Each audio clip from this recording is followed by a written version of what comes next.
ആയിരിക്കുന്ന പ്രിയപ്പെട്ടവരുണ്ട്, ശുശ്രൂഷയിലായിരിക്കുന്നവരുണ്ട്. ദൈവം എല്ലാവരെയും ഒരുമിച്ച് അനുഗ്രഹിക്കുമാറാകണമേ കർത്താവെ. പ്രത്യേകാൽ ഈ കോവിഡ് എന്ന മഹാമാരി നിമിത്തം ദൈവമേ വളരെയധികം ദുരിതം അനുഭവിക്കുന്ന ഒരുപാട് പ്രിയപ്പെട്ടവരുണ്ട്. ദൈവം അവരെയൊക്കെ ആശ്വസിപ്പിക്കുകയും പൂർണ്ണമായി സൗഖ്യവും ആരോഗ്യം കൊടുത്ത് ദൈവം അവരെ നിലനിർത്തുകയും ചെയ്യണമേ കർത്താവെ. അനവധി ദേവദാസന്മാരെയും കുടുംബങ്ങളെയും അമ്മ വളരെയധികം ഞെരുക്കത്തിൽ കൂടെയും ഭാരത്തിൽ കൂടെയൊക്കെ കടന്നു പോകുന്നവരുണ്ട്. ദൈവത്തിന്റെ പ്രവൃത്തി അവരുടെ മേലും വെളിപ്പെടുത്തണമേ കർത്താവെ. ദൈവമേ പ്രത്യേകാൽ ആമേ വിധവകളായി തീർന്ന ഒരുപാട് പ്രിയപ്പെട്ടവരുണ്ട്, അനാഥരായി തീർന്ന കുഞ്ഞുങ്ങളുണ്ട്. അവരെല്ലാം അങ്ങയുടെ കരങ്ങളിൽ ഏൽപ്പിക്കുന്നു. അവരുടെ മുന്നോട്ടുള്ള പ്രവർത്തനങ്ങളെ, ഭാവി കാര്യങ്ങളെ ഒക്കെ ദൈവം നിയന്ത്രിച്ചു കൊള്ളണമേ കർത്താവെ. ഇന്നത്തെ ബൈബിൾ ക്ലാസ്സിന് ഞങ്ങളുടെ കരങ്ങളിൽ ഏൽപ്പിക്കുന്ന ക്ലാസ്സുകൾ എടുപ്പാൻ തന്നെ മകനെ ദൈവം ബലപ്പെടുത്തണമേ. അമേൻ ഹല്ലേലൂയ. ഞങ്ങളുടെ വചനം ശക്തമായി എല്ലാവർക്കും മനസ്സിലാകുന്ന രീതിയിൽ പറഞ്ഞ് പഠിപ്പിക്കുവാൻ ദൈവം തന്റെ മകനെ ശക്തീകരിക്കണമേ നിങ്ങോട് പ്രാർത്ഥിക്കുന്നു. വിശേഷമായി ഞാൻ ആത്മാവിനാൽ നിറയ്ക്കണമേ കർത്താവെ. എല്ലാ സ്റ്റുഡൻസും തക്ക സമയത്ത് തന്നെ ജോയിൻ ചെയ്യുവാൻ, ഇന്നത്തെ ക്ലാസ് എല്ലാവർക്കും ഒരു അനുഗ്രഹമായി തീരുവാൻ കൃപ ചെയ്യണം. പരിശുദ്ധാത്മാവിന്റെ നിയന്ത്രണം ആദ്യോടെ നന്ദി വായിക്കണം. പ്രാർത്ഥന കണ്ടതിനായി സ്തോത്രം, യേശുവിന്റെ നാമത്തിൽ തന്നെ ആമേൻ. ഇന്നത്തെ ക്ലാസ്സിലേക്ക് പ്രിയ നമ്മുടെ ഡയറക്ടർ സാറ് ആൻഡ്രൂസ് വർഗീസ് സാറിനെ ഞങ്ങൾ ആദ്യമായി സ്വാഗതം ചെയ്യുന്നു. കേരളത്തിലെ ഇപ്പോഴത്തെ അവസ്ഥ എല്ലാവർക്കും അറിയാലോ. വളരെയധികം മഴയും കറണ്ടിന്റെ അവസ്ഥകളുമൊക്കെ വളരെയധികം ഭാരത്തിലാണ്. എന്നാൽ ഇന്ന് അല്പസമയം ലേറ്റായാണ് സാർ തുടങ്ങുന്നെങ്കിലും 10 മിനിറ്റ് ക്ലാസ് നീണ്ടുപോകുന്നതിൽ തടസ്സമില്ല.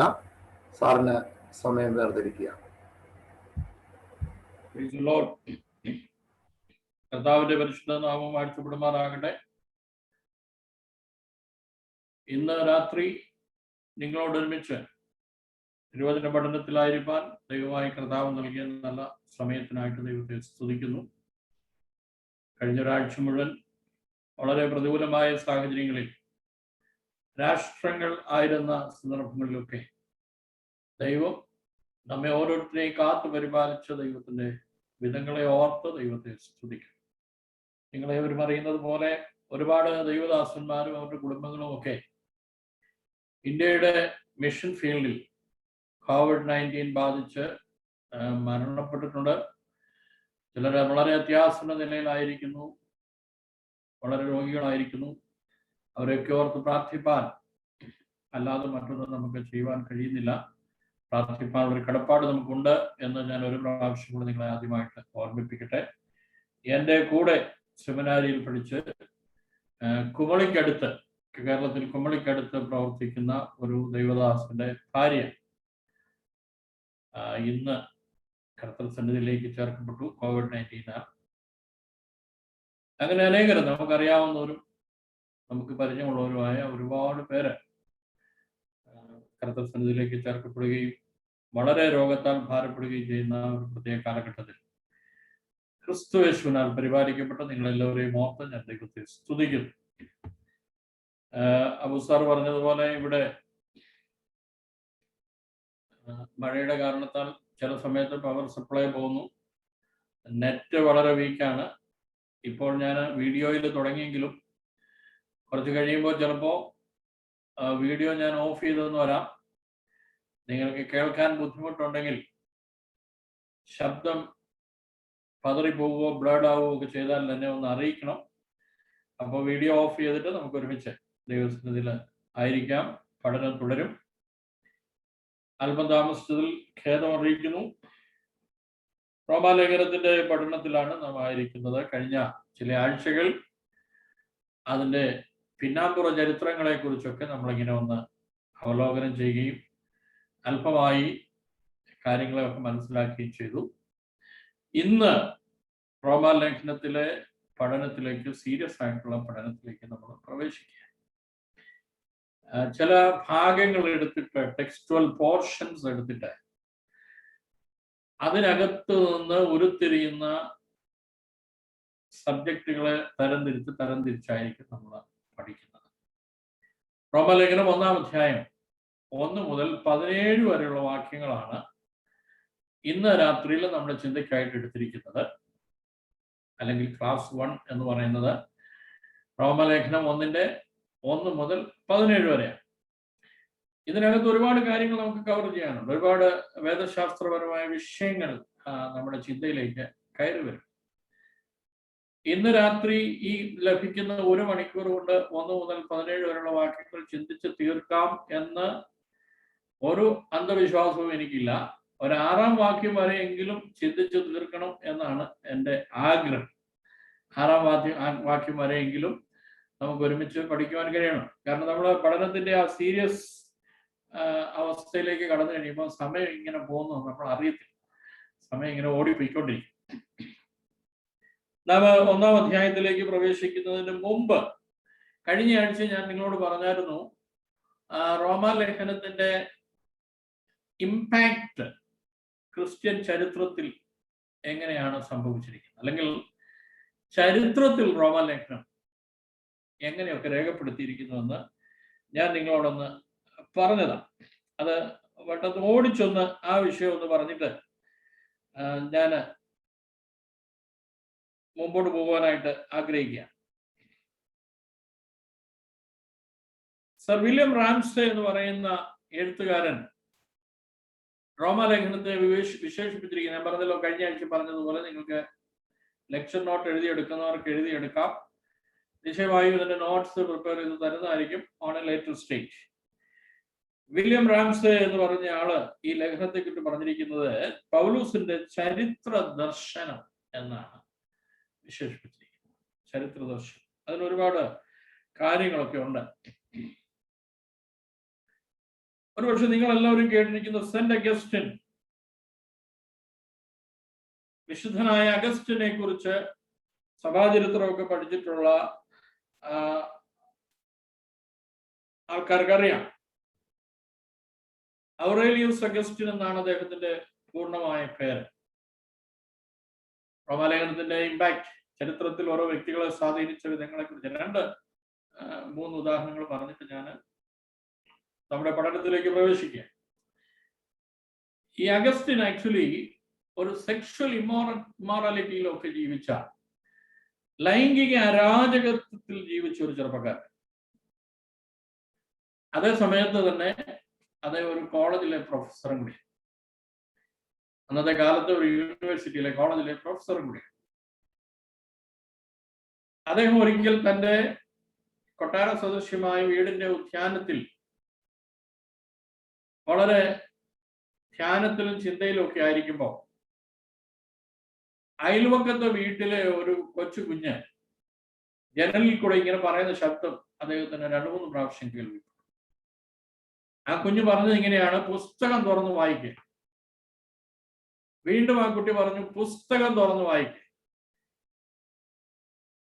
3-ാമത്തെ പ്രാവശ്യവും അതേ ശബ്ദം കേട്ട് കഴിഞ്ഞപ്പോ അഗസ്റ്റിൻ അവിടെ നിന്ന് എഴുന്നേറ്റ് തന്റെ വീട്ടിലേക്ക് പോയി. അദ്ദേഹം ഇങ്ങനെ തീരുമാനിച്ചുകൊണ്ടാണ് പോയത്. അന്ന് പുസ്തകം എന്ന് പറഞ്ഞാൽ ദ ബുക്ക് എന്ന് പറഞ്ഞാൽ ബൈബിളാണ്. അദ്ദേഹം വീട്ടിൽ ചെന്നിട്ട് പറഞ്ഞു, ഞാൻ എൻ്റെ വേദപുസ്തകം എടുത്ത് വായിക്കും. ഞാൻ തുറക്കുമ്പോൾ എനിക്ക് ആദ്യം കിട്ടുന്ന വാക്യം എന്നോടുള്ള ദൈവത്തിന്റെ ദൂതായിട്ട് ഞാൻ കണക്കാക്കും. ഇന്നുകൊണ്ട് അനേകർ അങ്ങനെ കേട്ടോ. ഇന്നും രാവിലെയൊക്കെ എഴുന്നേറ്റ് എവിടെയെങ്കിലും ഇറങ്ങുന്നതിന് മുമ്പ് വേദപുസ്തകം എടുത്ത് തുറന്ന് ആദ്യം കിട്ടുന്ന വാക്യം വായിച്ചിട്ട് പോകുന്ന പാർട്ടികളൊക്കെ ഉണ്ട്. അതെല്ലാം ദൈവത്തിന്റെ ആത്മാവിന്റെ ദൂതായിരിക്കണമെന്നൊന്നും നിർബന്ധമൊന്നുമില്ല. എന്നാൽ അന്ന് അഗസ്റ്റിനോട് സംസാരിച്ചത് അദ്ദേഹം പറഞ്ഞു, ഈ എന്നോട് ഇന്ന് ഇടപെടുന്ന ഈ വേദപുസ്തക വാക്യം അതൊരു ദൂതായിട്ട് ഞാൻ ഏറ്റെടുക്കാൻ പോകും. അദ്ദേഹത്തോട് അന്ന് അദ്ദേഹം എടുത്ത് വായിച്ചത് റോമാലേഖനം 13-ാം അധ്യായം. അദ്ദേഹം തുറന്നപ്പോൾ കിട്ടിയതായിരുന്നു. റോമാലേഖനം 13-ാം അധ്യായം 11 മുതൽ 14 വരെയുള്ള വാക്യങ്ങൾ. റോമർ 13-ന്റെ 11 മുതൽ 14 വരെയുള്ള വാക്യങ്ങൾ. ആ വാക്യങ്ങളിൽ യൗവനമോഹങ്ങൾക്കെതിരെയുള്ള ഒരു വലിയ താക്കീത്, മനുഷ്യന്റെ ജഡാഭിലാഷത്തിനെതിരെയുള്ള, ശരീരം കൊണ്ട് ചെയ്യുന്ന പാപങ്ങൾക്കെതിരെയുള്ള ഒരു വലിയ താക്കീത് ആ വാക്യങ്ങളിൽ നമുക്ക് കാണുവാനായിട്ട് കഴിയും.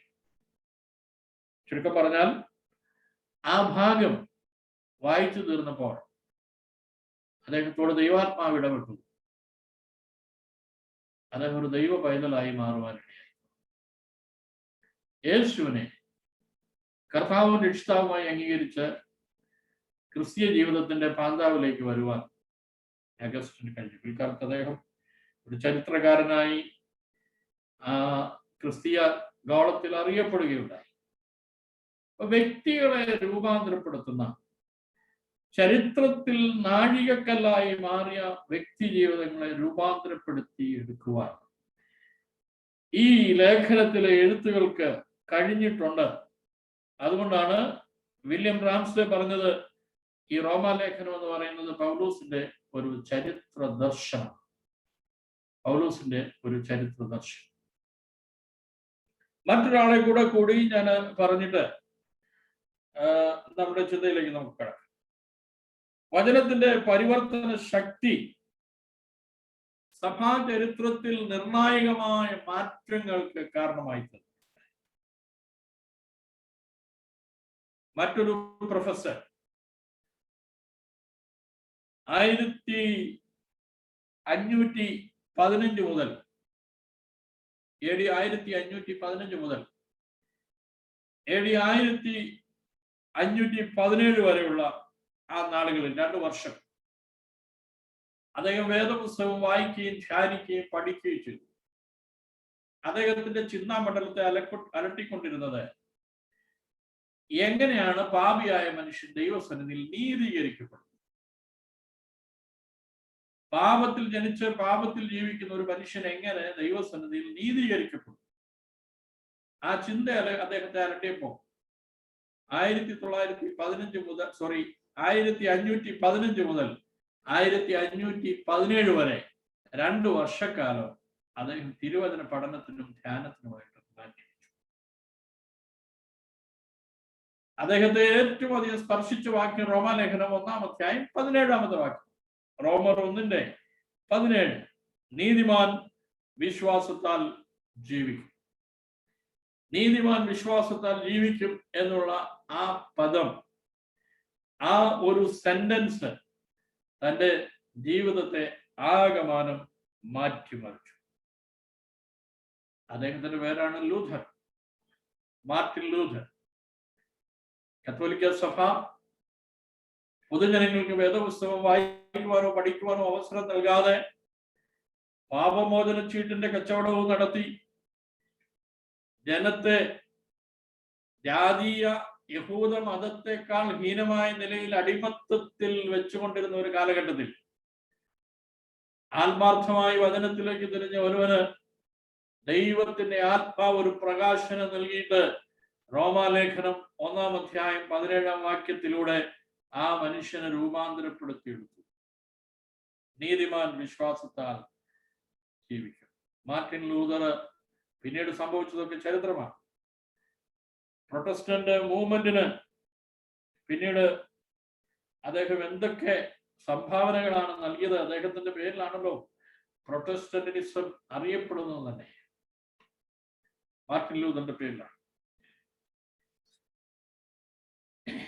ഈ ദൈവവചന സത്യത്തിന്റെ പ്രകാശനത്തിൽ ആരംഭിച്ചത് ലൂഥർ തന്നെ പറയുന്നത് പ്രസിദ്ധ വേദപുസ്തക ഭാഷ്യകനായ, അല്ലെങ്കിൽ വേദപുസ്തകത്തിന്റെ ഒരു പഠിതാവും വേദപുസ്തകത്തിന്റെ ഭാഷ്യങ്ങൾ വ്യാഖ്യാനങ്ങളും ഒക്കെ എഴുതിയ ജോൺ R.W. സ്റ്റോട്ട് നൽകിയിരിക്കുന്ന ഒരു എഴുത്ത്, അദ്ദേഹം അതിന് കൊടുത്തിരിക്കുന്ന ഒരു വിവരണം ഞാൻ നിങ്ങളെ വായിച്ചു കേൾപ്പിക്കാം. ഇംഗ്ലീഷിലും മലയാളത്തിലുമുണ്ട്. ഇത് ലൂഥറിന്റെ വാക്കുകളാണ്.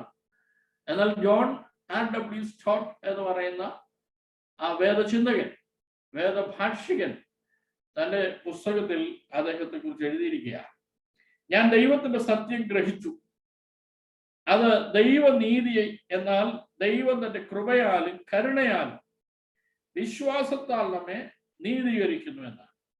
അതോടുകൂടി ഞാൻ രണ്ടാമത് ജനിച്ചതുപോലെയും പർദീസയുടെ വാതിലുകൾ തുറന്നു കിട്ടിയതായും അനുഭവപ്പെട്ടു. തിരുവെഴുത്തുകൾക്ക് ഒരു പുതിയ അർത്ഥതലം കണ്ടെത്തി വചനം എനിക്ക് പ്രിയമായി തോന്നി. സ്വർഗത്തിന്റെ വഴിയിലേക്ക് എന്നെ കൊണ്ടുവന്നതാണ്. പൗലോസിന്റെ ഈ വേദഭാഗം 1-ാം അധ്യായം 17-ാം വാക്യത്തെ കുറിച്ച് മാർട്ടിൻ ലൂഥർ പറഞ്ഞിരിക്കുക. അദ്ദേഹത്തിന്റെ ഒറിജിനൽ എഴുത്ത് ഇംഗ്ലീഷിലാണ്. ഇംഗ്ലീഷിലെ ഞാനൊന്ന് വായിച്ചിരിക്കാം. I grasped the truth that the righteousness of God is that righteousness whereby, through grace and sheer mercy, he justifies us by faith. Thereupon, I felt myself to be reborn and to have grace through open doors into paradise. The whole of Scripture took on a new meaning, and whereas before the righteousness of God had filled me with hate, and now it became to me inexpressibly in greater love, this passage of Paul became to me a gateway into heaven. John R.W. Stott റോമൻസിനെ കുറിച്ച് എഴുതിയപ്പോൾ Martin ലൂതറിന്റെ ഈ വാക്കുകൾ, ഇത് നിങ്ങളുടെ നോട്ടിനകത്ത് ഈ ഭാഗം മലയാളത്തിലും ഇംഗ്ലീഷിലും നിശ്ചയമായി ഞാൻ മെൻഷൻ ചെയ്യുന്നതാണ്. അതിനുശേഷം 200 വർഷങ്ങൾക്ക് ശേഷം, അതായത് മാർട്ടിൻ ലൂതറിന്റെ മാനസാന്തരത്തിന് മുമ്പോട്ട് ഉള്ള ആ മൂവ്മെന്റിന് 200 വർഷങ്ങൾക്ക് ശേഷമാണ്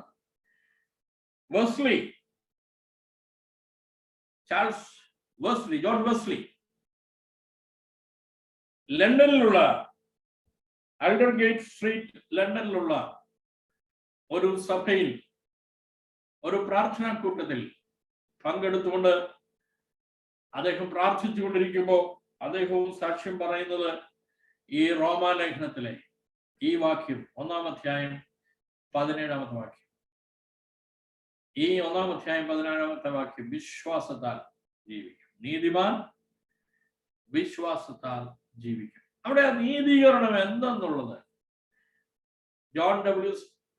R.W. സ്റ്റോട്ടിന്റെ വാക്കുകളിലൂടെ നമ്മളൊന്ന് ചിന്തിച്ചാൽ, നമ്മൾ വായിച്ചു കേട്ടോ, അതൊന്ന് നമ്മളൊന്ന് അനലൈസ് ചെയ്താൽ, ഈ വചനം ഒരു വ്യക്തിയുടെ ചിന്തയ്ക്ക് പുതിയ തലങ്ങൾ നൽകി.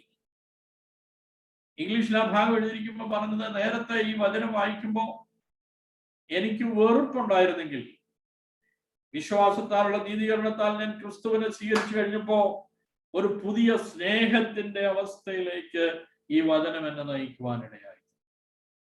പാരഡൈസിന്റെ പറുദീസയുടെ വാതിലുകൾ ഈ വചനം എന്റെ മുമ്പിൽ തുറന്നിട്ടു. എന്റെ കഴിഞ്ഞകാല അനുഭവങ്ങൾക്കെല്ലാം ഒരു വ്യത്യാസമാണ്. എത്ര മനോഹരമായ ഇമ്പാക്റ്റ് ആണ് വചനത്തിന് ഒരു മനുഷ്യനിൽ ചെലുത്തുവാൻ കഴിയുന്നത്. നമ്മൾ വേദപുസ്തകം പഠിക്കുമ്പോൾ ടെക്സ്റ്റുവൽ ആയിട്ടുള്ള എക്സ്പ്ലനേഷൻ ഒക്കെ നമുക്ക് നല്ലതാണെങ്കിലും നമ്മുടെ ചരിത്രത്തിലേക്കൂടെ ഒന്ന് കണ്ണു തുറന്നിട്ട് വേണം വേദപുസ്തക വചനങ്ങളെ പഠിക്കുവാനായിട്ട്. ചരിത്രത്തിലേക്ക് നമ്മൾ കണ്ണു തുറന്ന് തന്നെ വെക്കണം. നമുക്കെല്ലാവർക്കും അറിയാവുന്ന ഒരു രാജ്യമാണ് ഫിലിപ്പീൻസ്. നമ്മുടെ ചിന്ത അനുസരിച്ച് ഫിലിപ്പീൻസിലുള്ള ആൾക്കാരെല്ലാം ക്രിസ്ത്യാനികളാണെന്നാണ് നമ്മുടെ ചിന്ത. നമ്മൾ മനസ്സിലാക്കുന്നത് നൂറുകണക്കിന് ചെറിയ ചെറിയ ദ്വീപുകൾ ഒരുമിച്ച് കൂടി ഒരു വലിയ ഐലൻഡുകളുടെ ഒരു കൂട്ടായ്മയാണ് ഫിലിപ്പീൻസ്. ഇതിൽ റിമോട്ട് ആയിട്ടുള്ള പല ഐലൻഡുകളിലും താമസിക്കുന്ന ആൾക്കാർക്ക് ഡെവലപ്ഡ് ആയിട്ടുള്ള ഒരു ലാംഗ്വേജ് പോലുമില്ല. അവർ ഡയലക്ട്സ് ആണ് പറയുന്നത്. ചില ഉച്ചാരണങ്ങൾ അവർക്ക് മാത്രം മനസ്സിലാകുന്ന രീതിയിൽ പറയുക. പക്ഷേ ബൈബിൾ ട്രാൻസ്ലേറ്റ് ചെയ്യുന്ന സംഘടനകൾ അവിടെയൊക്കെ പോയി താമസിച്ച് അവരുടെ ഇടയിൽ പാർത്ത് അവരുടെ ജീവിത രീതികളും അവർ പറയുന്ന ഭാഷകളും ഒക്കെ പഠിച്ച ഡയലക്ട്സ് ഒക്കെ മനസ്സിലാക്കി അതിനെ ലിപി ഉണ്ടാക്കി അവരുടെ ഭാഷയിലേക്ക് വേദപുസ്തക തർജ്ജമ ചെയ്ത് വചനം ജീവിതങ്ങളിൽ വരുത്തുന്ന രൂപാന്തരത്തെ കുറിച്ച് ദ ബുക്ക് എന്ന് പറയുന്ന ഒരു പുസ്തകമുണ്ട്. ദ ബുക്ക്, ഒരു ലേഡി മിഷണറി ഫിലിപ്പീൻസിൽ പോയി താമസിച്ച് ഫിലിപ്പിനോകളുടെ ഇടയിൽ സുവിശേഷം പറഞ്ഞ് അവരെ കർത്താവിലേക്ക് നടത്തിയ, അവരുടെ ഭാഷ പഠിച്ച് അതിലേക്ക് വേദപുസ്തകം വിവർത്തനം ചെയ്ത് ആ വേദപുസ്തകം അവരുടെ ജീവിതത്തിൽ ചെയ്യുന്ന വൻ കാര്യങ്ങളെ കണ്ടിട്ട് എഴുതിയ ആ പുസ്തകം, ആ അനുഭവങ്ങളൊക്കെ വിവരിക്കുന്ന പുസ്തകം. പുസ്തകത്തിന്റെ പേര് ദ ബുക്ക്. വേദപുസ്തകത്തെ കൂടെ മെയിൻ തീമായിട്ട് കൊള്ളിച്ചിരിക്കുന്ന മനോഹരമായ ഒരു പുസ്തകമാണ് ദ ബുക്ക് എന്ന് പറയുന്ന ആ പുസ്തകം. ഞാനത് വായിച്ചിട്ടുണ്ട്. ഞാൻ പറഞ്ഞത് അതിനകത്ത് ആ സഹോദരി എഴുതിയിരിക്കുന്ന സാക്ഷികൾ കേട്ടാൽ നമ്മൾ പൊരുത്തരിച്ചു. ലിപി ഇല്ലാത്ത ആൾക്കാർ, സ്വന്തമായി വായിക്കുവാനോ മനസ്സിലാക്കുവാനോ കഴിയാത്തവർ, ഏതാനും ചില പദങ്ങൾ ആശയവിനിമയത്തിന് വേണ്ടി ഉപയോഗിച്ചുകൊണ്ടിരുന്നവർ, അവരുടെ ഭാഷയ്ക്ക് ലിപി ഉണ്ടായി. അവരുടെ ഭാഷയിലേക്ക് വേദപുസ്തകം തർജ്ജമ ചെയ്ത് കിട്ടിയപ്പോൾ പുസ്തകം വായിച്ച് അവരുടെ ഇടയിലുണ്ടായ അത്ഭുതങ്ങൾ. ഇന്ന് രാത്രി എൻ്റെ ക്ലാസ്സിലിരിക്കുന്ന, ഒരുമിച്ച് വചനം പഠിക്കുവാനായി കൂടി വന്നിരിക്കുന്ന എൻ്റെ പ്രിയപ്പെട്ടവരോട് ഞാൻ പറയട്ടെ, നമ്മുടെ ജീവിതത്തിൽ, ലോകത്തിലുള്ള എല്ലാവരുടെയും ജീവിതത്തിൽ വ്യതിയാനം വരുത്തുവാൻ കഴിയുന്നത് ദൈവത്തിന്റെ വചനം. ദൈവത്തിന്റെ വചനം. നമ്മളൊക്കെ പെന്തക്കോസ്ത് അനുഭവത്തിലുള്ളവരും അന്യഭാഷകളിൽ പ്രാർത്ഥിക്കുന്നവരും ഒക്കെയാണ്. ഞാൻ അതിനൊന്നും എതിരല്ല. അന്യഭാഷകളിൽ ആരെങ്കിലും പ്രാർത്ഥിക്കുന്നതിനൊന്നും ഞാൻ എതിരല്ല. നിശ്ചയമായിട്ടും നമുക്ക് അങ്ങനെ ഒരു അനുഭവം ഉള്ളത് നല്ലതാണ്. എന്നാൽ ഞാൻ പറയട്ടെ, നിങ്ങളെ രൂപാന്തരപ്പെടുത്തുന്നതും നിങ്ങൾക്കായിട്ട് അത്ഭുതങ്ങളെ ചെയ്യുന്നതും നിങ്ങൾ പ്രാർത്ഥിക്കുന്ന പ്രാർത്ഥനാ വാചകങ്ങളോ നിങ്ങൾ പറയുന്ന അന്യഭാഷകളോ അല്ല നിങ്ങളെ രൂപാന്തരപ്പെടുത്തുന്നത്. നിങ്ങളെ രൂപാന്തരപ്പെടുത്തുന്നത് ദൈവത്തിന്റെ വചനമാണ്. ഈ വചനത്തിന് നമ്മുടെ ജീവിതത്തിലുള്ള ഇമ്പാക്ട് വളരെ വലുതാണ്. യോഹന്നാന്റെ സുവിശേഷം 1-ാം അധ്യായത്തിൽ ഈ വചനത്തെ കുറിച്ച് നമ്മൾ പഠിക്കുമ്പോൾ, ആദിയിൽ വചനം ഉണ്ടായിരുന്നു, വചനം ദൈവത്തോട് കൂടെ ആയിരുന്നു, വചനം ദൈവമായിരുന്നു എന്ന് നമ്മൾ അവിടെ വായിക്കുന്നുണ്ട്. So the word is God. നാം പ്രസംഗിക്കുകയും വിശ്വസിക്കുകയും ചെയ്യുന്ന യേശു ക്രിസ്തു എന്ന് പറയുന്നത് വചനത്തിന്റെ ഇൻകാർണേറ്റഡ് ഫോമാണ്. വചനം ജഡമായി തീർന്ന് നമ്മുടെ ഇടയിൽ പാർത്തവനാണ് ക്രിസ്തു. അതുകൊണ്ട് നമ്മുടെ ജീവിതത്തിൽ സ്വാധീനം ചെലുത്തുവാൻ നാം വചനത്തിൽ ആശ്രയിക്കുന്നവരായിരിക്കും. റോമാലേഖനത്തിന്റെ ചരിത്രപരമായ ആ പ്രാധാന്യം, അതിന്റെ ചിന്ത, ഇനിയും ഒരുപാട് വ്യക്തികളെ കുറിച്ച് എടുത്ത് പറഞ്ഞ് ചിന്തിക്കാനൊക്കെ ഉണ്ട്. നമ്മളിങ്ങനെ ചിന്തിച്ചുകൊണ്ടിരുന്നാൽ നമ്മൾ റോമാലേഖനത്തിലേക്ക് കടക്കുകയും തീരുകയില്ല. അതുകൊണ്ട് ഞാൻ റോമാലേഖന ചിന്തയിലേക്ക് കടക്കുകയാണ്. റോമാലേഖനം 1-ാം അധ്യായം 1 മുതൽ 17 വരെയുള്ള വേദവാക്യങ്ങൾ. നിങ്ങളിൽ ആരെങ്കിലും അൺമ്യൂട്ട് ചെയ്തിട്ട് ആ വാക്യങ്ങൾ ഒന്ന് വായിച്ചു കേൾപ്പിച്ചാൽ നന്നായിരിക്കും. റോമാലേഖനം 1-ാം അധ്യായം 1 മുതൽ 17 വരെയുള്ള വേദഭാഗങ്ങൾ വായിക്കാം.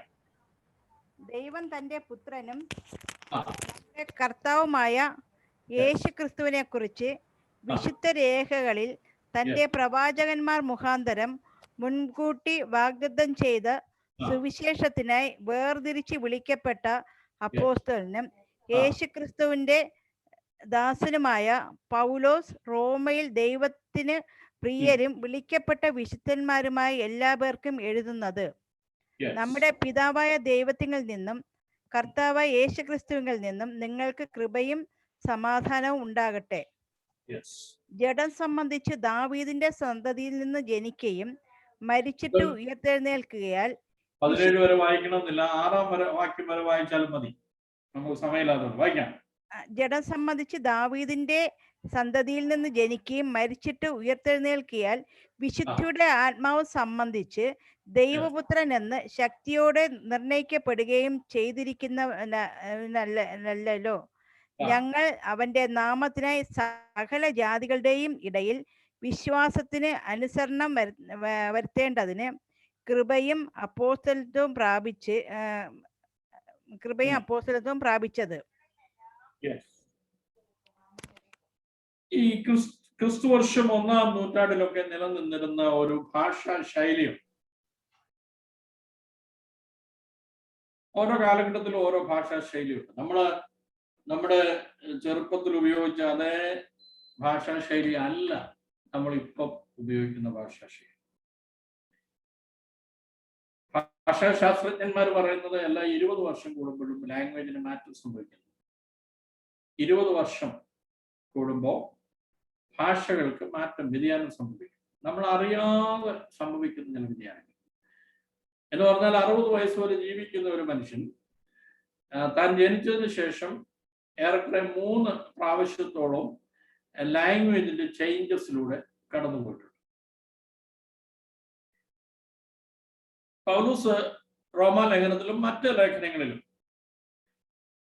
ഒക്കെ ഉപയോഗിക്കുന്ന ആ ഭാഷ എന്ന് പറയുന്നത് ക്രിസ്തുവർഷം 1-ാം നൂറ്റാണ്ടിൽ നിലനിന്നിരുന്ന ഒരു എഴുത്തിന്റെ ശൈലിയും ആ ശൈലിയാണ്. ആ ശൈലിയിൽ അദ്ദേഹം നമ്മൾ വായിക്കുമ്പോൾ മനസ്സിലാവുന്ന ഒരു കാര്യം, എഴുത്തുകാരനെ കുറിച്ച് ഒരു ചെറിയ ഇൻട്രഡക്ഷൻ പറയും. ആരാണ് എഴുതിയത്? പൗലൂസിനെ കുറിച്ച് തന്നെ പൗലൂസ് പറയും. പ്രത്യേകിച്ച് റോമാലേഖനത്തിൽ അതൊരു അല്പം നീണ്ട ഇൻട്രൊഡക്ഷൻ, എഴുത്തുകാരനെ കുറിച്ച് പറയുന്ന ഇൻട്രൊഡക്ഷൻ. കാരണം താൻ ഇതുവരെ കണ്ടിട്ടില്ലാത്ത, താൻ ഇതുവരെ വിസിറ്റ് ചെയ്തിട്ടില്ലാത്ത ഒരു സഭയ്ക്ക് എഴുതുന്ന ലേഖനമാണ് റോമാലേഖനം. അപ്പൊ അവരിൽ പലർക്കും ഒരു പക്ഷേ പൗലൂസിനെ വ്യക്തിപരമായിട്ട് അറിയത്തില്ല, കേട്ടുകേൾവി മാത്രമേ ഉള്ളൂ. അതുകൊണ്ട് റോമർക്ക് ലേഖനം എഴുതുമ്പോൾ തൻ്റെ ആ സെൽഫ് എക്സ്പ്ലനേഷൻ, തന്നെ കുറിച്ച് തന്നെ താൻ പറയുന്ന ആ തൻ്റെ സെൽഫ് പ്രൊഫൈലിങ് റോമലേഖനത്തിൽ ഒരല്പം നീണ്ട പ്രൊഫൈലിങ്, താൻ ആരാണെന്ന്, തൻ്റെ അപ്പോസ്തലത്വം ആണയിട്ട് ഉറപ്പിച്ചുകൊണ്ടൊക്കെ റോമർക്ക് ലേഖനം എഴുതുന്ന ഭാഗങ്ങളാണ് നാം വായിച്ചു കേട്ടത്. സാധാരണഗതിയിൽ നമ്മുടെ ചിന്തയിൽ അപ്പോസ്തലന്മാരുടെ പേര് ചോദിച്ചാൽ നമ്മൾ പൗലോസ് അപ്പോസ്തലൻ എന്ന എഴുത്തുകൾക്ക് വേണ്ടിയൊക്കെ, പഠനത്തിന് വേണ്ടിയൊക്കെ പറയുമെങ്കിലും നമ്മുടെ മനസ്സിലേക്ക് പെട്ടെന്ന് ഓടിയെത്തുന്നത് ക്രിസ്തുവിനോട് കൂടെ നടന്ന പത്രോസും യോഹന്നാനും യാക്കോബും ഒക്കെ ഉൾപ്പെടുന്ന ആ ഒരു 12 പേരെയാണ് നമ്മൾ അപ്പോസ്തലന്മാർ എന്നുള്ള ചിന്തയിൽ നമ്മൾ ഗണിക്കുന്നു. നമ്മുടെ മനസ്സിലേക്ക് പെട്ടെന്ന് ഓടി വരുന്നു. യൂദാസ് യേശുവിനെ ഒറ്റിക്കൊടുത്ത് മാറിപ്പോയി കഴിഞ്ഞപ്പോൾ യൂദാസിന് പകരമായിട്ട് ഒരാളെ തിരഞ്ഞെടുത്തു. പുള്ളിയുടെ പേരും അപ്പോസ്തലന്മാരുടെ ലിസ്റ്റിലുണ്ട്, അല്ലേ? പുള്ളിക്കാരന്റെ പേരും ഉണ്ട്. എനിക്ക് തോന്നുന്നു ആ തെരഞ്ഞെടുപ്പ് നടന്ന ആ ഭാഗത്ത് മാത്രമേ പുള്ളിയുടെ പേരുള്ളൂ. അതിനുശേഷം ഒരിടത്തും പുള്ളിയുടെ പേര് കണ്ടതായിട്ട് ഓർമ്മയില്ല. അതല്ല നമ്മുടെ വിഷയം. എന്നാൽ പൗലൂസ് ദൈവസഭയ്ക്ക് ലേഖനം എഴുതുമ്പോൾ അവരിൽ ഒട്ടും കുറയാത്ത ഒരു അപ്പോസ്തലനാണ് താൻ എന്ന് തെളിയിച്ച് സംസാരിക്കുന്ന ഭാഗങ്ങളാണ് റോമാലേഖനത്തിന്റെ നാം വായിച്ചു കേട്ട വേദഭാഗങ്ങൾ. എന്നാൽ അദ്ദേഹം ഒരുപാട് റെഫറൻസുകളൊക്കെ കൊടുത്തിട്ടുണ്ട്. ഈ ആദ്യത്തെ 17 വാക്യങ്ങൾ എന്ന് ഞാൻ പറഞ്ഞല്ലോ, ആദ്യത്തെ 17 വാക്യങ്ങൾ മുഖവുരയാണ്. അതിലെ ആദ്യ ഭാഗം ഞാൻ ഇപ്പൊ പറഞ്ഞതിലും താരതമ്യേന നീണ്ട ഒരു ഇൻട്രഡക്ഷൻ, തന്നെ തന്നെ ഒന്ന് പരിചയപ്പെടുത്തുക. പൗലൂസ് തന്നെ കുറിച്ച് പറയുമ്പോൾ നമ്മുടെ മലയാളത്തിലെ ആ ക്രമത്തെക്കാൾ അധികം കുറച്ചുകൂടെ സന്തോഷം ഇംഗ്ലീഷിലോ ഗ്രീക്കിലോ ഒക്കെ ആ ക്രമങ്ങളൊന്ന് പഠിക്കുന്നത് നല്ലതാണ്. തന്നെ കുറിച്ചുള്ള പൗലൂസിന്റെ ഇൻട്രഡക്ഷനെ കുറിച്ച് ഒന്നാമത് ഇങ്ങനെയാ പറയുന്നത്, യേശു ക്രിസ്തുവിന്റെ ദാസനായ പൗലോസ്. ഇങ്ങനെയല്ലേ പറഞ്ഞിരിക്കുന്നത്? യേശു ക്രിസ്തുവിന്റെ ദാസനായ പൗലോസ്, Paul a servant of Jesus Christ. ഈ നിലയ്ക്ക് തന്നെ വിശേഷിപ്പിക്കുന്നത് മറ്റു ലേഖനങ്ങളിലും കാണാം. ഗലാത്യ ലേഖനം 1-ാം അധ്യായം 1-ാം വാക്യത്തിലും ഫിലിപ്പ് ലേഖനം 1-ാം അധ്യായം 1-ാം വാക്യത്തിലും ഒക്കെ ഇതേ അർത്ഥം വരുന്ന ഉപയോഗങ്ങളും പദപ്രയോഗങ്ങളും ഒക്കെ നമുക്ക് കാണുവാനായിട്ട് കഴിയും. യേശു ക്രിസ്തുവിന്റെ ദാസൻ, ഒരു ഭാഗത്ത് താൻ അപ്പോസ്തലൻ എന്ന് പറയുമ്പോൾ മറുഭാഗത്ത് പറയാണ് ഞാൻ യേശു ക്രിസ്തുവിന്റെ ദാസൻ. അവിടെ ഉപയോഗിച്ചിരിക്കുന്ന പദം ഡൂലോസ്, അടിമയാണ്. അടിമ. ഞാൻ യേശു ക്രിസ്തുവിന്റെ അടിമയാണ്.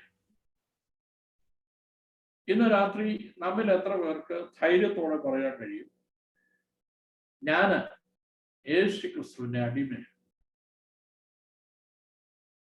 ഗ്രീക്കിലൊക്കെ ആ ഭാഗം പഠിച്ചിട്ടുള്ള പണ്ഡിതന്മാരൊക്കെ എഴുതിയിരിക്കുന്ന എഴുത്തുകൾ നമ്മൾ വായിച്ചാൽ ഡൂലോസ് എന്ന് പറയുന്ന പദത്തിന് വെറും അടിമയെന്നല്ല അർത്ഥം, ബന്ധിക്കപ്പെട്ട അടിമയാണ്, ഫ്രീ ആക്കാത്ത, സ്വാതന്ത്ര്യം ഒട്ടും നൽകാത്ത അടിമ. അതിന് ചില സോഷ്യോ പൊളിറ്റിക്കൽ ബാക്ക്ഗ്രൗണ്ട് ഉണ്ട് പൗലോസിന്റെ ആ എഴുത്തിന്. ചില രാഷ്ട്രീയ സാമൂഹ്യ പശ്ചാത്തലം റോമാലേഖനത്തിൽ തൻ ദാസൻ എന്ന് പറയുന്നു. ക്രിസ്തുയേശുവിൽ അനുഭവിക്കുന്ന സ്വാതന്ത്ര്യത്തെ കുറിച്ച് വളരെ വാചാലമായി സംസാരിക്കുന്ന ആളാണ് പൗലോസ്. യേശു ക്രിസ്തുവിൽ നാം അനുഭവിക്കുന്ന, ആത്മാവിൽ നാം അനുഭവിക്കുന്ന സ്വാതന്ത്ര്യത്തെ കുറിച്ച് വളരെ ആധികാരികമായി സംസാരിക്കുന്ന പൗലോസ് തന്നെ കുറിച്ച് പറഞ്ഞപ്പോൾ പറയാണ്, ഞാൻ ക്രിസ്തുവിന്റെ ദാസനാണ്. I am a servant, I am a doulos. ഞാൻ യേശുവിന്റെ ഒരു ദാസനാണ്, അല്ലെങ്കിൽ ഒരു അടിമയാണ്. ഞാൻ പറഞ്ഞല്ലോ, അതിനകത്തൊരു ചില രാഷ്ട്രീയ സാമൂഹിക പശ്ചാത്തലമുണ്ട്. അന്നൊക്കെ റോമ നഗരത്തിൽ ഒരുപാട് അടിമകളുണ്ടായിരുന്നു, ഒരുപാട് അടിമകൾ. അന്ന് അടിമക്കച്ചവടമൊക്കെ നിലനിന്നിരുന്ന കാലഘട്ടം. നമ്മൾ റോമാലേഖനം വായിക്കുമ്പോൾ യേശു ക്രിസ്തുവിന്റെ അടിമ എന്നുള്ളതിനെ സ്പിരിച്വൽ മീനിങ്ങിൽ മാത്രം കാണാതെ അതിന്റെ ഒരു ആശ്ചര്യ അർത്ഥത്തിലേക്ക് നമ്മൾ ഒന്ന് പുറകോട്ട് തിരിഞ്ഞു ചിന്തിക്കുമ്പോൾ ആ എഴുത്തിന്റെ അർത്ഥത്തിന്റെ ആഴം നമുക്ക് മനസ്സിലാവും. അന്ന് അടിമക്കച്ചവടമൊക്കെ നിലനിൽക്കുന്ന കാലമാണ്. അപ്പൊ ചില പണ്ഡിതന്മാർ പറയുന്നത് അന്നത്തെ റോമൻ സഭയിൽ, പൗലോസ് ലേഖനം എഴുതുന്ന റോമയിലെ സഭയ്ക്കാണ്. റോമൻ സഭയിൽ കൂടി വന്നിരുന്ന വിശ്വാസികളിൽ പലരും ഡ്യൂലോസ് ആയിരുന്നു, അടിമകളായിരുന്നു. ഈ അടിമകൾക്കുള്ള ഒരു പ്രത്യേകത, അവർക്ക് സ്വാതന്ത്ര്യമില്ല. അവർക്ക് സ്വയമായി ഈവൻ ചിന്തിക്കുവാൻ പോലും കഴിയുകയില്ല, സ്വയമായി ഒരു തീരുമാനം എടുക്കാൻ കഴിയുകയില്ല. അവരുടെ they were considered as a material, not as free individuals. യജമാനന്റെ ഇഷ്ടം പോലെ ഉപയോഗിക്കുവാൻ കഴിയുന്ന ഒരു വസ്തുവായിട്ട്, ഒരു വസ്തുക്കളായിട്ട് മാത്രമാണ് അവരെ കണ്ടിരുന്നത്. ആ ഒരു സമൂഹത്തെ അഡ്രസ് ചെയ്യുമ്പോൾ നിങ്ങളുടെ സോഷ്യൽ സ്റ്റാറ്റസ് ഒട്ടും മോശമല്ല, ഞാൻ നിങ്ങളെക്കാളും, നിങ്ങളെപ്പോലെ തന്നെ ഞാനും ഒരു അടിമയാണ്, ഞാൻ യേശു ക്രിസ്തുവിന് വേണ്ടി ബന്ധിക്കപ്പെട്ടിരിക്കുന്ന അടിമയാണ്. നിങ്ങൾ ഒരുപക്ഷെ നിങ്ങൾക്ക് ശമ്പളം തരുന്ന യജമാനന് വേണ്ടി ബന്ധിക്കപ്പെട്ടിരിക്കുന്ന അടിമയായിരിക്കാം. എന്നാ പൗലോസ് പറയുന്നു, ഞാൻ യേശുവിന് വേണ്ടി ബന്ധിക്കപ്പെട്ടിരിക്കുന്ന. That means whatever I speak according to the will of my master. ഞാൻ സംസാരിക്കുന്നത് എൻ്റെ ഉടയവന്റെ ഇഷ്ടപ്രകാരമാണ്. ഞാൻ പോകുന്നത് എൻ്റെ ഉടയവന്റെ ഇഷ്ടപ്രകാരമാണ്. ഞാൻ പ്രവർത്തിക്കുന്നത് എൻ്റെ ഉടയവന്റെ ഇഷ്ടപ്രകാരമാണ്. ഞാൻ എൻ്റെ ഇഷ്ടങ്ങൾ, എൻ്റെ കഴിവുകൾ, എൻ്റെ ആരോഗ്യം ഞാൻ എൻ്റെ ഉടയവനായ ക്രിസ്തുവിന് വേണ്ടി ഏൽപ്പിച്ചു കൊടുത്ത് ഒരടിമയായി ക്രിസ്തുവിന്റെ കരങ്ങളിൽ ആയിരിക്കുകയാണ്. സ്വന്തം അവകാശമൊന്നുമില്ലാത്ത ആ വ്യക്തികളോട് സംസാരിക്കുമ്പോൾ പൗലോസ് ഇവിടെ ഡ്യൂലോസ് എന്ന് പറയുന്നത്, ഞാൻ കർത്താവിന്റെ ഒരു ദാസനാണെങ്കിൽ ബന്ധിക്കപ്പെട്ട അടിമയാണ് എന്ന് പറയുമ്പോൾ പൗലോസ് പറയുകയാണ്, ഞാൻ അതിൽ അഭിമാനിക്കുന്നു, എനിക്കതിൽ അഭിമാനമുണ്ട്. ഇന്ന് രാത്രി നമ്മൾ വചനം പഠിക്കുമ്പോൾ ഒരു സ്കോളാസ്റ്റിക് സ്റ്റഡി മാത്രം പോരാ, അല്ലെങ്കിൽ അറിവിന് വേണ്ടിയുള്ള ഒരു പഠനം മാത്രം പോരാ. ഈ വചനത്തിലൂടെ ദൈവത്തിന്റെ ആത്മാവ് ഹൃദയത്തോട് ഇടപെടുവാൻ തരുന്ന ദൂതുകൾ ഏറ്റെടുക്കാൻ നാം തയ്യാറായിരിക്കും. ഇന്ന് രാത്രി എത്ര പേർക്ക് ദൈവസന്നിധിയിൽ ഒന്ന് പുതുക്കി തീരുമാനിക്കുവാൻ കഴിയും, കർത്താവേ, use me as a doulos, ഒരടിമയെ പോലെ നിന്റെ ഇഷ്ടത്തിനായിട്ട് എന്നെ ഉപയോഗിക്കണമേ എന്ന് പറയുവാൻ കഴിയുന്ന എത്ര പേരുണ്ട്? പറയുവാൻ കഴിയും. നാം പഠനം കഴിഞ്ഞിട്ട് വെളിയിൽ വരുമ്പോൾ വ്യത്യസ്തതയുള്ളവരായിരിക്കണം. അറിവ് നമ്മളെ ചീർപ്പിച്ചാൽ മാത്രം പോരാ, ആ അറിയുന്നത് നമ്മുടെ ആത്മാവിൽ, നമ്മുടെ അന്തരംഗത്തിൽ രൂപാന്തരം വരുത്തുവാൻ പര്യാപ്തമായിരിക്കണം. ആ ഒരു ചിന്ത ഇന്ന് നമ്മെ ഭരിക്കുവാൻ ഒരു ക്രിസ്ത്യാനി അല്ലെങ്കിൽ ഒരു ക്രിസ്തു ശിഷ്യൻ എല്ലാ കാലത്തും ക്രിസ്തുവിന്റെ അടിമയാണ്. എല്ലാ കാലത്തും ക്രിസ്തുവിന്റെ അടിമയാണ്. ഇത് പുതിയ നിയമത്തിലെ പൗലോസിന്റെ ഒരു കണ്ടുപിടുത്തമൊന്നുമല്ല. പഴയ നിയമത്തിലും പ്രവാചകന്മാരായ ചില ദൈവദാസന്മാരെയൊക്കെ ഉത്ബോധിപ്പിക്കുന്നത്, പറയുന്നത്, അവർ തന്നെ ഇൻട്രൊഡ്യൂസ് ചെയ്യുന്നത് ദൈവത്തിന്റെ ദാസന്, ദൈവത്തിന്റെ ദാസൻ അല്ലെങ്കിൽ ദൈവത്തിന്റെ അടിമ. പ്രത്യേകിച്ച് പ്രൊഫറ്റിക്കൽ മിനിസ്ട്രി ചെയ്ത പഴയ നിയമത്തിലെ പ്രവാചക ശ്രേഷ്ഠന്മാർ അവർ പറഞ്ഞ ഞങ്ങൾ ദൈവത്തിന്റെ അടിമയാണ്. Whatever we speak to you is directly coming from God. We are just acting as a channel. ഞങ്ങൾ നിങ്ങളോട് സംസാരിക്കുന്നതൊക്കെ ദൈവത്തിൽ നിന്ന് വരുന്നതാണ്. ഞങ്ങൾ വെറും ഒരു ചാനൽ മാത്രമാണ്. ഇന്ന് രാത്രി ദൈവം നമ്മെ ചിലരോടെങ്കിലും ദൈവിക സന്ദേശം അറിയിക്കുവാൻ ഉപയോഗിക്കുന്ന ഒരു ചാനലായി മാറട്ടെ. സുവിശേഷം പറയുമ്പോൾ ഒട്ടും ഒളിച്ചു വെക്കാതെ മറയില്ലാതെ സുവിശേഷം പറയാം. മറയില്ലാത്ത സുവിശേഷം നമ്മൾ പറയും. ദൈവം നമ്മെ അതിനായിട്ട് ബലപ്പെടുത്തട്ടെ എന്ന് ഞാൻ ക്രിസ്തുയേശുവിൽ ശരണപ്പെടുകയാണ്. രണ്ടാമതായിട്ട് ആ വാക്യത്തിൽ ഒന്ന്, ഞാൻ ക്രിസ്തുവിന്റെ ദാസൻ എന്ന് പറഞ്ഞിട്ട് പറയുകയാണ്, വേർതിരിച്ചു വിളിക്കപ്പെട്ടവന്.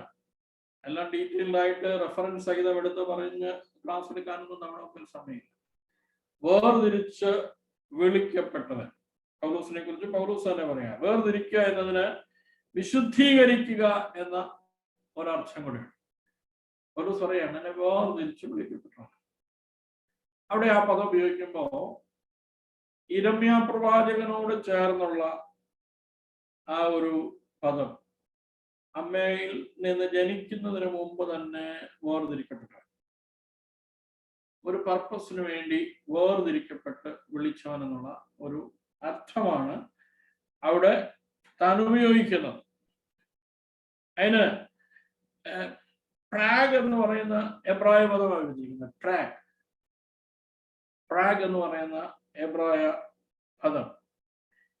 ഫാരിസൈയോസ് എന്ന് പറയുന്ന ഗ്രീക്ക് പദം, ഫാരിസൈസു എന്ന് പറയുന്ന ഗ്രീക്ക് പദം.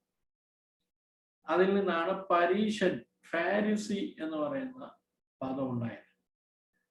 അതിൽ നിന്നാണ്. പൗലോസ് നമുക്കറിയാം യഹൂദ മതത്തെ പിൻപറ്റിയിരുന്ന കാലത്ത് ഒരു പരീശനായി. ഈ പരീശന്മാർക്ക് ഒരു പ്രത്യേകതയുണ്ട്. അവര്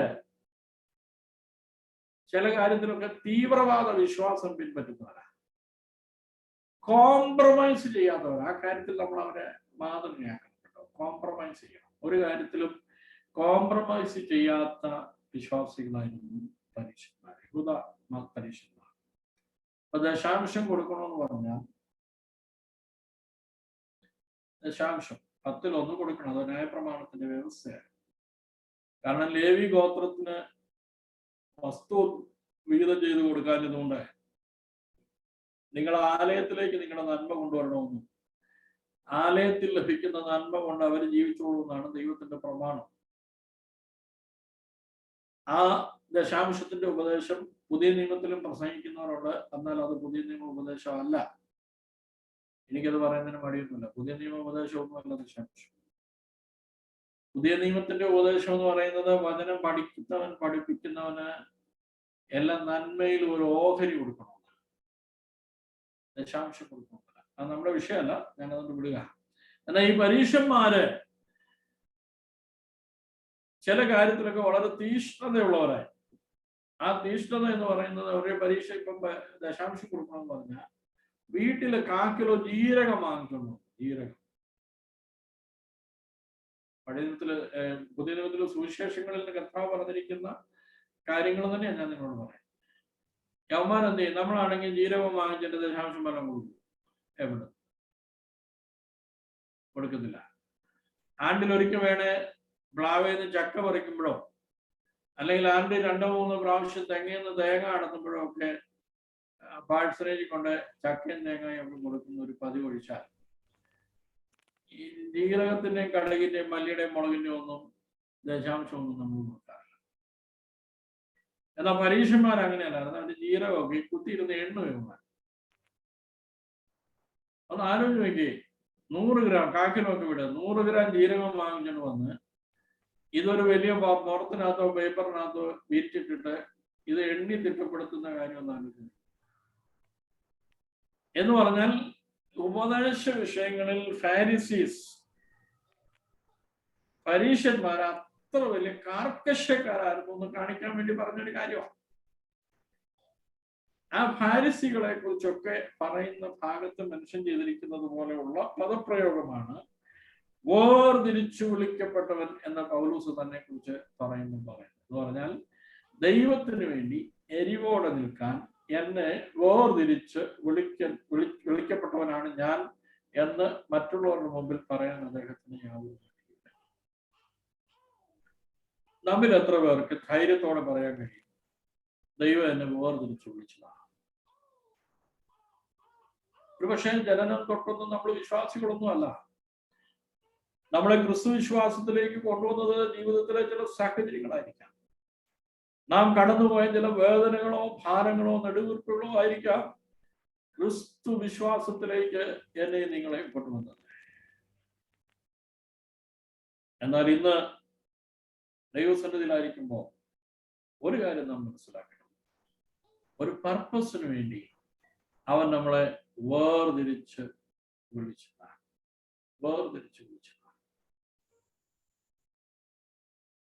ആക്സിഡന്റലായിട്ട് ആരും ദൈവത്തെ കണ്ടുമുട്ടുന്നില്ല. ഒരു രസത്തിന് വേണ്ടി ആരും വചനം അംഗീകരിക്കുന്നില്ല. നമ്മുടെ അടുത്ത ചിന്തകളിലൊക്കെ ആ ഭാഗം വളരെ വിശാലമായിട്ട് നമുക്ക് ചിന്തിക്കാറുണ്ട്. പൗലോസിന്റെ ക്ലൈമിൽ തന്നെ വളരെ വിശാലമായിട്ട് നമുക്ക് ആ വിഷയങ്ങളൊക്കെ ചിന്തിക്കാറുണ്ട്. കഴിഞ്ഞ ദിവസം ഞങ്ങളുടെ അബു സാറിന്റെ മൂത്ത മോൾ അന്നയൊക്കെ സ്നാനപ്പെടാൻ തീരുമാനമെടുത്തു എന്നിങ്ങനെ അറിഞ്ഞു. വളരെ സന്തോഷിച്ചു. അന്ന ഉണ്ടെന്ന് എനിക്ക് തോന്നുന്നു ഈ ക്ലാസ്സിൽ. വളരെ ഒരു കാര്യം പറയാം, ദൈവം നിന്റെ ഹൃദയത്തിൽ അങ്ങനെ ഒരു ബോധം തന്നുണ്ട്. അതൊരു ആക്സിഡന്റലായിട്ട് സംഭവിച്ചതല്ല. That is not just accidental. God is calling you to be separate for a purpose. ദൈവം നിന്നെ വിളിച്ച് വേർതിരിക്കുന്ന ദൈവമാണ്. And later on, God will reveal that for what purpose He has called you. ഏത് ഉദ്ദേശത്തിന് വേണ്ടിയാണ് മോളെ ദൈവം നിന്നെ വിളിച്ചത്, വേർതിരിച്ചത്? ഈ ചെറിയ പ്രായത്തിൽ തന്നെ വചനം അനുസരിക്കാൻ നിന്റെ ഹൃദയത്തിൽ ദൈവം പ്രേരണ തന്നത് ഏത് ഉദ്ദേശത്തോടെയാണെന്ന് കാലം പോകുന്തോറും വചനം നിന്നോട് ഇടപെടും, വചനം നിന്നോട് സംസാരിക്കും. എന്നാൽ ഒരു കാര്യം ഇന്ന് രാത്രി ഓർമ്മിപ്പിക്കണം. God is not the one who does something very accidentally. അവിചാരിതമായി അയ്യോ പറ്റിപ്പോയി എന്ന് പറഞ്ഞ് എന്തെങ്കിലും ചെയ്യുന്ന ഒരാളല്ല. പൗലോസ് റോമർക്ക് ലേഖനം എഴുതുമ്പം പറയുക, ഞാൻ ഒരു കാലത്ത് സഭയെ മുടിച്ചു നടന്നവനാണ്, ഈ പാപികളിൽ ഞാൻ ഒന്നാമനായിരുന്നു. അതാ പൗലോസിന്റെ വാക്ക്, ഈ പാപികളിൽ ഞാൻ ഒന്നാമനായിരുന്നു. But now I am a bonded servant of my Lord Jesus Christ. എന്നാൽ ഇന്ന് ഞാൻ എന്റെ യേശു കർത്താവിന്റെ ഒരു ബന്ധിക്കപ്പെട്ട അടിമയാണ്. വീണ്ടും പൗലോസ് പറയാണ്, ഇന്ന് ഞാൻ ഒരു പ്രത്യേക പർപ്പസിന് വേണ്ടി വേർതിരിച്ചു വിളിക്കപ്പെട്ടവനാണ്. നമ്മൾ ഒരു കാര്യം ഇന്ന് രാത്രി മനസ്സിലാക്കണം. Every individual is unique. എല്ലാ വ്യക്തികളും നിസ്തുല്യരാണ്. എല്ലാ വ്യക്തികളും നിസ്തുല്യരാണ് എന്ന് പറഞ്ഞാൽ എന്നെ പോലെ ഒരാളില്ല, അബു സാറിനെ പോലെ വേറൊരാളില്ല, ഷീന ആന്റി പോലെ വേറൊരാളില്ല. ഇവിടെ നമ്മുടെ ഗീത ആന്റിയെ പോലെ വേറൊരാളില്ല. ഇല്ല, ഒരർത്ഥത്തിലും ഇല്ല. ഫിസിക്കൽ ഷേപ്പിലുമില്ല, അപ്പിയറൻസിലുമില്ല, തിങ്കിങ്ങിലുമില്ല, അവൻ മിഷൻ പർപ്പസിലുമില്ല, വിളിയിലുമില്ല, അവൻ സ്വന്തം വേർതിരിവിലുമില്ല. എല്ലാ വ്യക്തികളും യുണീക്കാണ്, അല്ലെങ്കിൽ നിസ്തുല്യരാണ്. മറ്റുള്ളവരോട് തുലനം ചെയ്യുവാൻ കഴിയാതെ വണ്ണം വ്യത്യസ്തമായ ദൈവം നിർത്തിയിരിക്കുകയാണ്. അതുകൊണ്ടാണ് നമ്മളൊക്കെ നമ്മുടെ സഭാ തലങ്ങളിലൊക്കെ ഒരുപാട് പേരെ കണ്ടിട്ടുണ്ട്. വലിയ വലിയ പ്രസംഗകരുടെയൊക്കെ പ്രസംഗത്തിന്റെ അനുകരണവുമായിട്ട് ഇറങ്ങി തിരിച്ച ചില പാർട്ടികളൊക്കെ. അനുകരണം, നന്നായിട്ട് പ്രസംഗിക്കുന്ന ആൾക്കാരുടെയൊക്കെ പ്രസംഗങ്ങളൊക്കെ അനുകരിച്ചൊരാരും ഇന്ന് രംഗത്തില്ല. മറ്റുള്ള വലിയ ആൾക്കാരുടെ പ്രസംഗങ്ങളൊക്കെ അനുകരിച്ചു വന്നവരാരും ഇന്ന് രംഗത്തില്ല. ഞാൻ ഇംഗ്ലണ്ടിലായിരുന്നപ്പോൾ എൻ്റെ ചർച്ചില് ചില ഗോവൻ ഫാമിലീസ്, ചില ഗോവൻ ഫാമിലിയെ ഞാൻ സ്നാനപ്പെടുത്തി. പോർച്ചുഗീസ് സംസാരിക്കുന്ന 65 വയസ്സുള്ള അമ്മച്ചിയൊക്കെ ഞാൻ സ്നാനപ്പെടുത്തി. ഗോവൻ. അവരുടെ ഒരു ഇളയ മകനുണ്ടായിരുന്നു. പുള്ളി സ്നാനപ്പെട്ടല്ല വിശ്വാസത്തിലേക്ക് വന്നു കഴിഞ്ഞപ്പോ ബെന്നിഹിന്റെ ഒരു ആരാധകനായിട്ട് തന്നെ മാറി. പോയിക്കൊണ്ടിരുന്ന ജോലിയൊക്കെ നിർത്തി.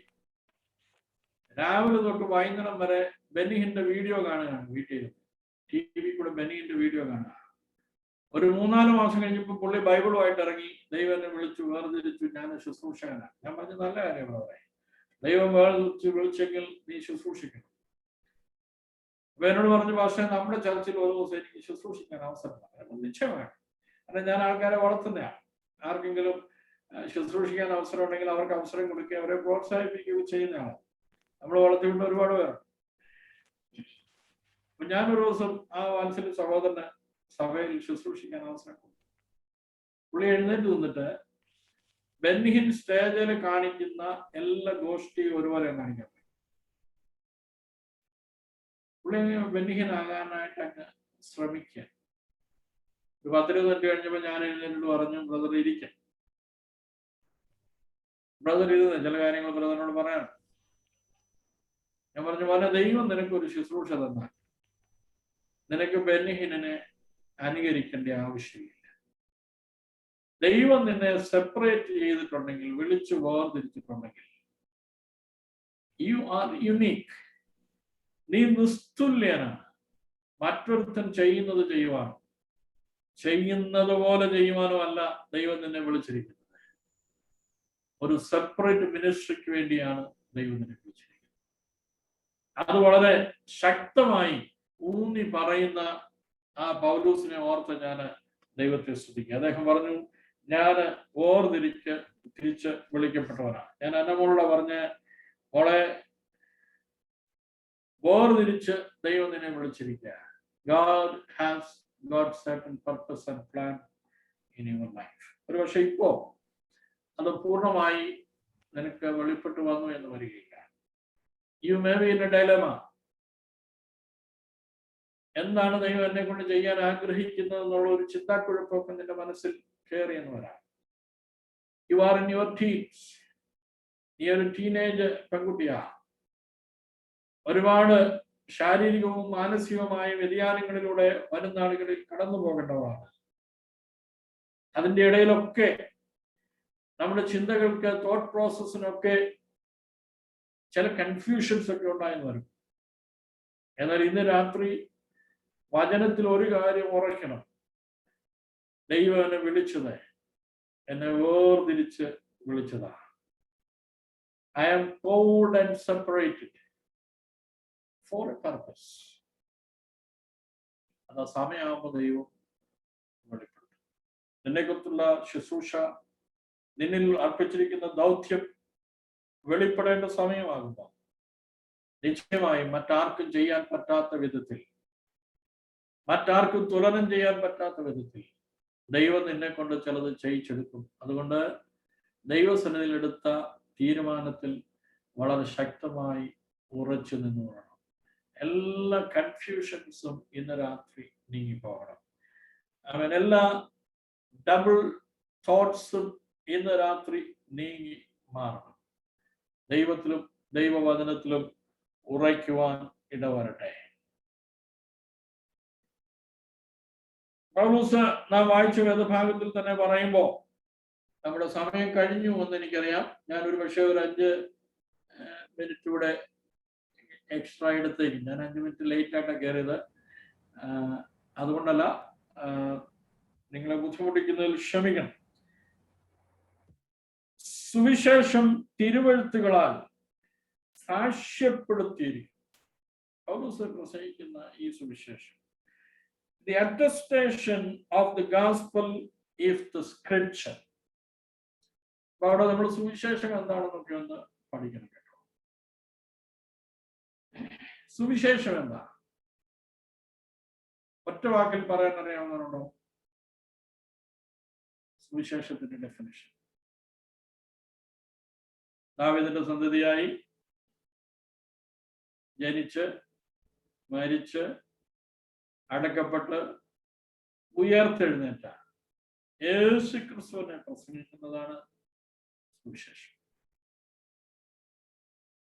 അത് നമുക്കറിയാം. ഈ സുവിശേഷത്തിൽ തിരുവെഴുത്തുകളാൽ സാക്ഷ്യപ്പെടുത്തിയിരിക്കുന്ന ഒന്നാണ് യേശുവിന്റെ സുവിശേഷം. അല്ലെങ്കിൽ the attestation is done by the scriptures. The gospel which we are presenting, we are preaching, is attested by the holy scriptures of God. അപ്പൊ നമ്മൾ സുവിശേഷം പ്രസംഗിക്കുമ്പോൾ കേൾവിയില്ലാത്തൊരു കാര്യമൊന്നുമല്ല പ്രസംഗിക്കുന്നത്. സ്വർഗത്തിൽ എന്നേക്കും സ്ഥിരമായിരിക്കുന്ന ഞാനും നിങ്ങളും വിശുദ്ധമെന്ന് കരുതി കൊണ്ടു നടക്കുന്ന ഈ വിശുദ്ധ തിരുവെഴുത്തുകളാൽ അറ്റസ്റ്റ് ചെയ്യപ്പെട്ട, സാക്ഷ്യപ്പെടുത്തിയ, മുദ്രയിടപ്പെട്ട ഒരു വസ്തുതയാണ് യേശു ക്രിസ്തുവിനെ കുറിച്ചുള്ള സുവിശേഷം. ഈ സുവിശേഷം പൂർണ്ണമായിട്ട് നമ്മൾ പറയുന്നുണ്ട്. സുവിശേഷം എന്ന് പറഞ്ഞാല് സുവിശേഷത്തിന് ഒരു പൂർണ്ണത വരണമെങ്കിൽ അവിടെ യേശുവിന്റെ കന്യകാ ജനനം മുതൽ ക്രിസ്തുവിന്റെ സ്വർഗാരോഹണം വരെയുള്ള കാര്യങ്ങൾ പറയണം. എന്ന് പറഞ്ഞാൽ മനുഷ്യനായി താഴേക്ക് ഇറങ്ങി വന്ന ക്രിസ്തു മുതൽ ദൈവമായി സ്വർഗത്തിലേക്ക് കയറിപ്പോയ ഉയർത്തെഴുന്നേറ്റ ക്രിസ്തു വരെ ഉള്ള മെസ്സേജ് ഒരുമിച്ച് വരുമ്പോഴാണ് അവിടെ സുവിശേഷം വരുന്നത്. അപ്പൊ ആ സുവിശേഷം പ്രസംഗിക്കാനായിട്ട് വിളിക്കപ്പെട്ടവരാണ് ഞാൻ നിങ്ങളൊക്കെ. ഞാൻ പറഞ്ഞല്ലോ, നാം പ്രസംഗിക്കുന്ന സുവിശേഷത്തിന്റെ അറ്റസ്റ്റേഷൻ, അതിന്റെ സാക്ഷീകരണം, അതിന്റെ മുദ്ര വെച്ചിരിക്കുന്നത് നമ്മുടെ സ്ക്രിപ്ചർ തന്നെയാണ്. വേദപുസ്തകത്തിൽ ഇല്ലാത്തതൊന്നും സുവിശേഷത്തിൽ നമ്മൾ പ്രസംഗിക്കുന്നില്ല, സുവിശേഷമായിട്ട് നമ്മൾ പറയുന്നില്ല, പറയാനും പാടില്ല. ഇന്ന് നമുക്ക് ചുറ്റുപാടുമുള്ള അനേക സുവിശേഷ പ്രസംഗകരും സുവിശേഷത്തെ പൂർണ്ണമായിട്ട് പ്രസംഗിക്കാതെ ഭാഗികമായി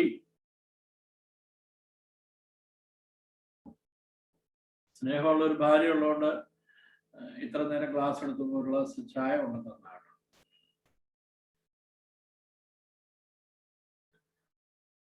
അപ്പൊ നമ്മൾ പ്രസംഗിക്കുന്ന സുവിശേഷം എന്ന് പറയുന്നത് ഒരു is attested by the scriptures. വേദപുസ്തകത്താൽ അറ്റസ്റ്റ് ചെയ്യപ്പെട്ട ഒന്ന്, അത് പൂർണ്ണമായിരിക്കണം. നമ്മളിന്ന് കാണുന്ന ചില സുവിശേഷ പ്രസംഗ രീതിയുണ്ട്, അത് ചില ഇൻസിഡന്റിനെ ബേസ് ചെയ്തുള്ള സുവിശേഷമാണ്. എവിടെയോ പോയപ്പോ ആർക്കെങ്കിലും വേണ്ടി പ്രാർത്ഥിച്ചോ, അവരങ്ങ് സൗഖ്യമായി. ആ സൗഖ്യമായത് എന്നെയും നിങ്ങളെയും കഴിവൊന്നുമല്ല, വചനത്തിന്റെ ശക്തി കൊണ്ടാണ് വിടുവിക്കപ്പെട്ടത്. പക്ഷെ ആ സൗഖ്യത്തെ ഉയർത്തി കാണിച്ച് നമ്മൾ അതിന് പ്രൊപ്പഗേഷൻ കൊടുക്കുന്നതല്ല സുവിശേഷം എന്ന് പറയുന്നത്. സുവിശേഷത്തിനകത്ത് നിർമ്മലമായ യേശു മനുഷ്യപുത്രനായി മറിയയിൽ ഭൂജാതനായി ഈ ലോകത്തിലേക്ക് ഒരു മനുഷ്യനായി വന്ന് മനുഷ്യനായി ജീവിച്ച് മനുഷ്യനായി മരിച്ച് ദൈവമായി ഉയർത്ത് ദൈവമായി സ്വർഗാരോഹണം ചെയ്ത് അതിനകത്ത് നടത്തിയ മിഷൻ പർപ്പസ്, ആ മിഷൻ അക്കംപ്ലിഷ്മെന്റ്, എന്റെയും നിങ്ങളുടെയും വീണ്ടെടുപ്പിന്റെ പൂർത്തീകരണം നടത്തിയതിന്റെ ദൂത് സുവിശേഷത്തിനകത്തുണ്ടായിരിക്കും. അപ്പൊ പൗലോസ് പറയുന്നത് സുവിശേഷം തിരുവഴുത്തുകളുടെ സാക്ഷ്യപ്പെടുത്തിയിരിക്കുന്നത്, the attestation of the gospel is scriptures. ഇന്ന് രാത്രി ഞാൻ അവിടെ നിർത്തുക. നമ്മൾ 6-ാം വാക്യം വരെ ചിന്തിക്കണമെന്നൊക്കെ വിചാരിച്ചാ വായിച്ചേ. എനിക്ക് തോന്നുന്നു റോമാലേഖനം എടുക്കാൻ തന്നപ്പം ബാക്കി എല്ലാ ടീച്ചേഴ്സിനും 12 ആഴ്ച 13 ആഴ്ചയൊക്കെയാണ് നമ്മൾ ഓരോ സബ്ജക്ട് തീർക്കാൻ കൊടുത്തിരിക്കുന്നത്. എന്നാൽ റോമാലേഖനം എനിക്ക് അസൈൻ ചെയ്ത് തന്നപ്പോഴേ ഞാൻ പറഞ്ഞായിരുന്നു 12 ആഴ്ച കൊണ്ടൊന്നും ഇത് തീർക്കാനൊന്നും പറ്റിയല്ല. കാരണം റോമാലേഖനം നമ്മൾ ആഴമായിട്ട് പഠിക്കാൻ തുടങ്ങുമ്പോൾ ഇത് 12 മണിക്കൂർ കൊണ്ടൊന്നും ഒരിടത്തും എത്തുകയില്ല. അതുകൊണ്ട് ഒരുപക്ഷെ ഞാൻ അടുത്ത സെമസ്റ്ററിലൂടെ ഇതങ്ങ് കണ്ടിന്യൂ ചെയ്യും. കുഴപ്പമില്ലല്ലോ. ആമേൻ. സ്വത്രം. എൻ്റെ കൂടെ നിങ്ങൾക്ക് പഠിക്കാൻ സന്തോഷമുണ്ടെങ്കിൽ നമുക്ക് വിശാലമായി തന്നെ പഠിക്കാം. തീരെ അങ്ങ് ഷോർട്ട് കട്ട് ചെയ്തു പോയാൽ ഇതിനകത്തെ ആ മെസ്സേജ് നമ്മുടെ ഉള്ളിലേക്ക് അങ്ങോട്ട് എത്തത്തില്ല. അതുകൊണ്ട് തീരെ ഷോർട്ട് കട്ട് ചെയ്യുന്നില്ല. ഇന്ന് ഞാൻ എൻ്റെ വാക്കുകൾ ഇവിടെ അവസാനിപ്പിക്കുക. കർത്താവിനെ വെച്ചാൽ അടുത്ത ആഴ്ച നമുക്ക് വീണ്ടും തുടരാം. നമുക്ക് പ്രാർത്ഥിച്ച് അവസാനിപ്പിക്കാം. അപ്പൊ സാറ് പ്രാർത്ഥിക്കാം.